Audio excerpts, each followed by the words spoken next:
Hello, I'm Azrael Knox. Today I'm going to be narrating the Draiglin Hogney, which is a Scottish fairy tale. The background image was done by Rose Morgan of Machines Bleed 2. There will be a link in the description to their website and their commission info. For now, sit back, relax, and enjoy the story. There was once a lord who had 3 sons. Fine, brave men they were, with blood as blue as ink and hearts as bold as lions. But they didn't have 2 pennies to rub to their name because their father had fallen on hard times and all their land was gone. So the eldest brother decided to seek his fortune and set off one day with his hawk, his hound and his white horse. And he rode and rode until he left his own country far behind him, and he was in a land he'd never seen before. A dark forest stretched ahead of him, leading into the forest, and there was a narrow track. It looked a strange, lonely sort of place, but the young man was looking for adventure, so he turned his horse and rode in. But it was very still under the trees and no sun shone. Even the birds were silent, and the leaves seemed to be whispering to each other. The hound slunk along with its tail between its legs, and the horse set its ears back and shied at every step. After a while, the quiet and the dark began to get to the young man too, and he was sickening for voices and company. Then through the trees he saw lights glinting. He spurred the horse on, and soon they came to a great clearing. Within it stood a palace glittering with gold and silver and precious stones. The garden was set with fountains and flowering trees, and there were lights blazing at every window, but there wasn't a soul to be seen. The young man knocked on the gate and it swung open, though no hand had moved it. The horse could barely be persuaded inside. He went on into the palace while the hound whined and shivered. The floors were of marble and the horse's hooves rang out hard and loud.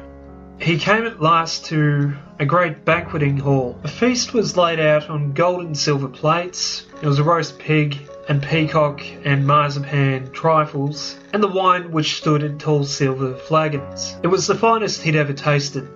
Food was laid out for the beasts too, hay for the horse and meat for the hound and the hawk.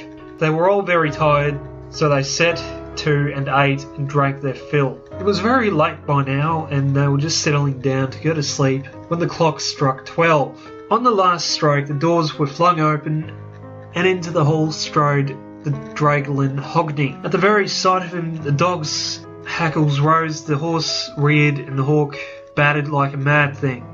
But the young man, who was a kindly soul, said cheerfully, "I suppose we've got you to thank for our supper. Pull up a chair." The Draiglin Hogney made a horrible attempt at a smile and sat down by the fire. He looked at the furious beasts and said abruptly, "Does your hound bite?" "Well," said the young man, rather taken aback, "sometimes." "Throw this over him, that'll cure him," said the Draiglin Hogney. He passed the young man a long hair, and the eldest son, bewildered but polite, threw it over the hound. "It's very kind," he began, but the Draiglin Hogney barked. "Does your horse kick?" "From time to time," said the man, baffled. "Take this." He handed over another hair. The young man bounded to the horse's bridle. "Does your hawk rend?" "I wouldn't say rend exactly." "And does she or doesn't she, yes or no?" "Yes," said the young man. "Here."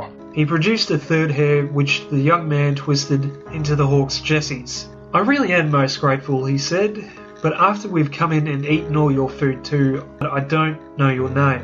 "I," said the host, "am the Draiglin Hogney." His voice rose to a roar and his whiskers bristled. "And when a stranger comes to my house, he never gets out alive." And with that, he whipped out a slim magician's rod and pointed it at the young man. The hound strayed forward, the hawk screamed, and the horse slashed with his hooves. But the hairs tightened around them like chains, and they were held fast. As for the young man, he fell senseless to the floor, and that was the last he knew. His father and 2 brothers waited and waited for the eldest son to return, but spring and summer went by, and still he didn't come back.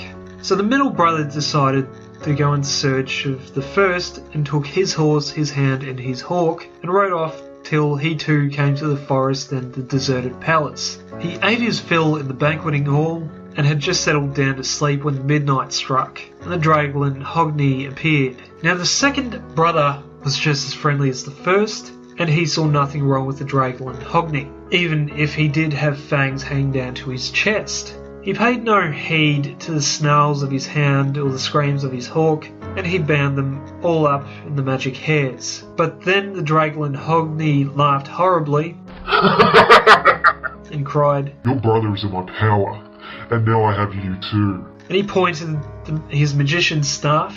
The second brother fell to the floor senseless, and though the animals screamed with fury, the hairs held them in, and they were helpless. The third son waited alone with his father until it was plain his brothers would not return. He then took his horse, his hound, and his hawk, and set off in his turn. He found the forest all right, but being a careful man by nature, would have skirted it. But then it occurred to him that it was the very place for an adventure. So knowing his brothers, he rode in. He came to the palace and the banqueting hall where the feast lay ready. Though he was very hungry, he didn't touch a crumb because he decided the whole place reeked of magic, and he had no wish to be turned into a toad. So he made his supper of a bit of bread and cheese that he'd brought with him, and settled down to wait. Sure enough, midnight struck and the Draiglin Hogney appeared. Now the youngest brother was friendly alright, but he was nobody's fool, and he spotted the fangs straight away and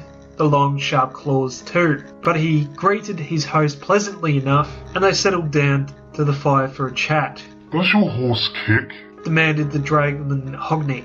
"No," said the young man promptly. "Never," "Liar!" cried the Draiglin Hogney. "There isn't a horse on earth that never kicks." "Mine doesn't." "Well, you'd have wrapped this around his bridle." The young man knew there was something special about the hair, but he took it and pretended to twist it around the bridle, but as he returned to his chair, he dropped it into the fire. To his dismay, it gave a loud crack, and the Draiglin Hogney jumped. "What was that?" Just a bit of green wood," said the young man. "Maybe, and maybe not. Does your hound bite?" "Never." "You're an impudent fool and deceitful to boot. Put this around his collar." So the young man fiddled with the collar and dropped the hair into the fire. It gave the most almighty crack, and the Draiglin Hogney jumped again. "Green wood," said the young man. "What's the hair supposed to do?" "Never you mind. No doubt you'll say your hawk never runs either. So I'll spare myself the question that this is for a Jessie's." He passed over a third hair, which the young man again dropped into the fire. It sounded like a crack of doom, and the Draiglin Hogney shot a good foot out of his chair. "You should see that your wood is seasoned better. That's the third time that's happened," said the young man.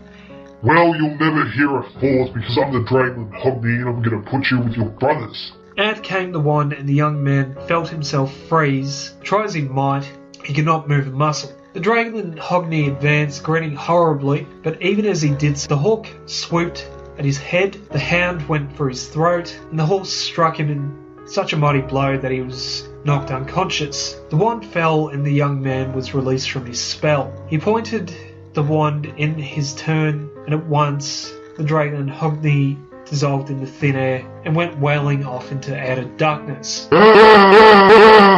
never to trouble mankind again. "And now," said the youngest son, "we must search for my brothers." They hunted that palace from top to bottom. They found whole attics full of treasure and chests so stuffed with jewels that the lids wouldn't close. 3 days and 3 nights it took, and at last the hound sniffed out a little cellar underground with cobwebs round the door. There lay his 2 brothers fast asleep, and many more besides. There must have been a score of young men, all richly dressed and strongly armed, and all defeated by the magic of the Draiglin Hogney, so the youngest son awakened them with a touch of the magician's staff and sent them on the way loaded with wealth. As for the brothers themselves, they took as much gold as they could carry and returned to their father's house, where they lived rich and happy for the rest of their lives.